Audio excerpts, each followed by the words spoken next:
Hey guys, all right, so it's Damien from Marketing Food Online. I wanted to put together a really quick and short video. I've had a lot of emails and questions in regards to getting started with their food business, entrepreneurs who've had ideas for recipes, and those that have ideas that they've written down and it's been months and months, they're still researching.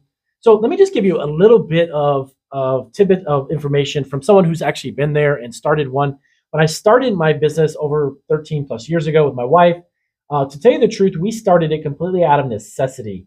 But to be honest with you, the idea of being fearful and kind of hesitant or on the fence about starting a business because of so many variables that you don't have control over, so many things that you're not sure about 100% because you're still kind of in your comfort zone right now, wherever that may be. If you're working for a business or if you're working a job and you're just really wanting to make more money and, of course, pursue something that you're excited about that gets you up in the morning and keeps you up late, as what I do now with our podcast and YouTube channels and all of our e-commerce businesses.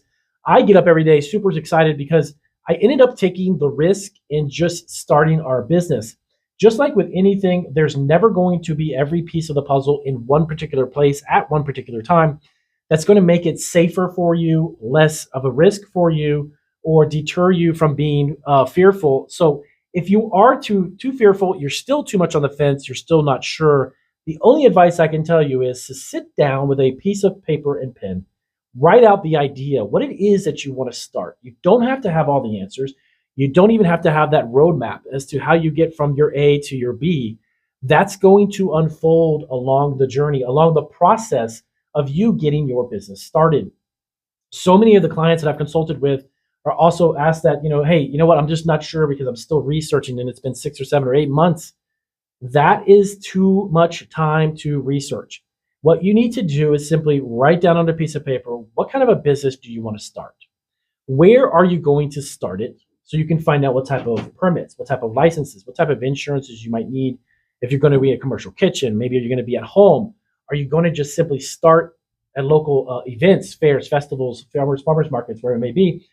But making that first step, the first step is, believe it or not, and you should get excited about it, is simply writing down your idea. That in and of itself is going to get that spark, that energy, that idea going in your head. If you have an idea in your head for a product, you have an idea in your head for a business, that is there for a reason. Don't hesitate to take action upon that simple idea. What it started for us as basically trying to pay our bills once we got let go from our jobs is that we opened an Italian bakery. We opened a retail. That was a huge investment. It was a huge risk. But at that time, what my necessities outweighed my risks, I moved forward and just decided to start. From there, I learned a lot. Trust me, there were things that I made decisions about that were probably not the best in the world. But there were decisions that I made that were great and they taught me a lot.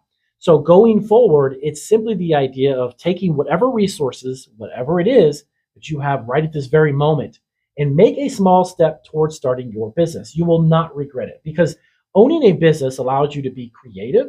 Owning your business allows you to dictate the future of where you want to be in your own life, gives you the resources down the road. If you become successful financially and you begin to be profitable and you compound that, getting excited about growing your business, hiring people, expanding your product line, whatever that may be, that in and of itself will begin to catapult you and be a catalyst to push you even further and go to the next level, the next level, the next level.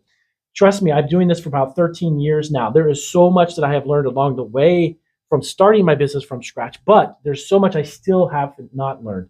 There's so much I still need to know. And I'm all up for that. The exciting thing too about starting a business is that it gets your curiosity going. It gets you fired up about something that you in and of yourself are creating that did not exist before. That business that you started didn't exist before. The product that you are specifically making because you have a family recipe, maybe you have a take on a certain type of food product, whatever that is, that didn't exist before you had the opportunity to create it. That's really exciting. And that is something that most entrepreneurs build on to allow them to actually build a much bigger business. So I just wanted to put together a really quick video, take about 5 minutes of your time. If you are on the fence about your business, like I said in the introduction of the video, don't be. Simply take a small step. And that small step could be just writing down a handful of ideas, getting some product ideas in mind. If you don't have the funding right now to start where you want to be, don't worry about it. Right now, why don't you then find out what is it that you need for permits? Find out what it is you need for business licenses.